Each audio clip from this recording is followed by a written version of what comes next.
목사님, 하나님의 뜻이라는 말이 너무 막연하게 들려요. 어떻게 깨달을 수 있죠? 우리 하나님 말씀하셨어요. 내 생각이 너희 생각과 다르고 내 길은 너희 길과 다르다고. 하늘이 땅보다 높음 같이 내 길은 너희 길보다 높고 내 생각은 너희 생각보다 높다고 말씀하셨어요. 그러기에 일단은 내 생각과 내 뜻을 내려놔야 돼. 하나님은 정확하고 확고하며 영원한 뜻을 가지고 계십니다. 그러므로 성도는 하나님의 뜻을 알고 하나님의 뜻을 따르는 삶을 살아야 돼요. 선택의 모든 순간에 하나님의 뜻을 분별하고 하나님의 뜻에 순종해야 합니다. 하나님의 뜻을 따르는 것이 인생 최대의 지혜입니다. 하나님의 뜻에는 실패가 없기 때문에.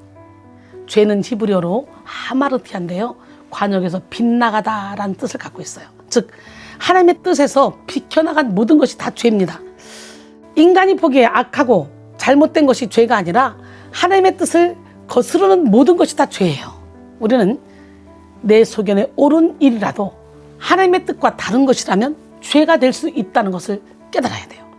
내가 보기에 합당한 일을 할지라도 하나님의 뜻과 상관없는 것이라면 그것도 죄라는 것을 인정해야 합니다. 우리는 하나님의 뜻에서 벗어나 죄를 지을 때 고통스러운 삶을 살게 됩니다.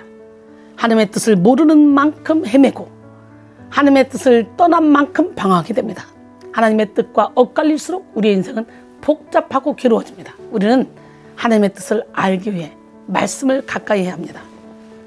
하나님은 66권 성경 안에 우리가 인생을 살아가는 데 필요한 모든 지혜와 지식을 다 담아두셨어요. 성경 안에 모든 선한 일을 행할 능력과 주님의 뜻을 이루는 데 필요한 모든 지침을 다 담아놓으셨어요.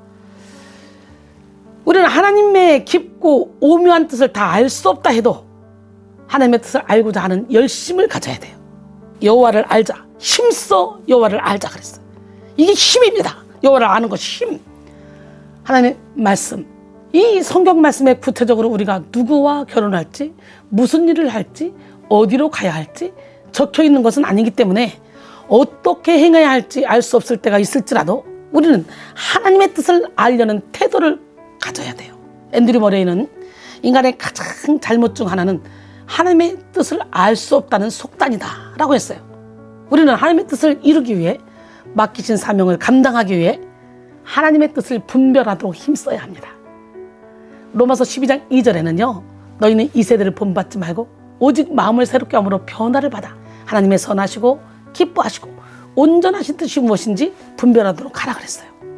하나님의 뜻은 십자가의 길을 통해 성취되고 예수 그리스도를 닮는 삶으로 나타납니다. 우리는 하나님의 뜻을 분별할 수 없는 순간에도 십자가의 길, 겸손의 길, 용서와 인내의 길로 가야 하고 예수 그리스도의 발자취를 따라가야만 합니다.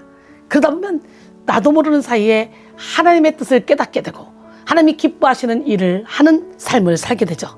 우리 모두 다 우리 인생의 운전대를 온전히 하나님께 내어드림으로 저절로 하나님이 기뻐하시는 삶을 살아가는 축복의 통로로 쓰임받기를 주님의 이름으로 축복합니다. 사랑합니다.